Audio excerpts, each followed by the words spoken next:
کور کې د برکت راتلو وظیفه. بسم الله الرحمن الرحیم. ما عزتمندو نن هر سړی پریشان دی، هر سړی خفه دی چې هر زموږ په کور کې برکت نشته، پیسې ډېرې راځي او بس هر طرف ته بیماری دي او ناچاکیانې دي او تکلیفونه دي.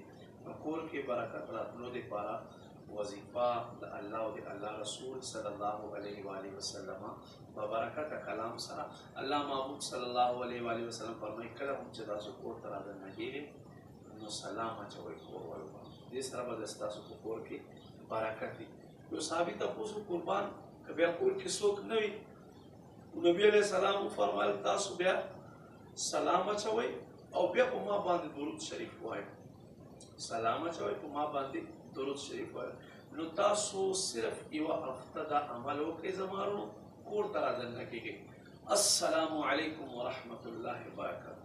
کور والو باندې سلام اچوئ په ښکلي انداز کې. دا نه چې ته دروازې خواته رادننه شوې السلام علیکم سلام سلام، نه په کور والو باندې سلام اچوئ. په کور نه، په کور والو سلام اچوئ. نو په کور والو ښه اوچت اواز سره ښایسته انداز کې سلام اچوئ ورحمت الله وبرکاته پسې وایئ. انشاءالله په هفته کې دننه به د په کور کې الله برکتونه پیدا کړي. امید لرم ویډیو به تاسو خوښه شوي، مخکې هم درسره شیر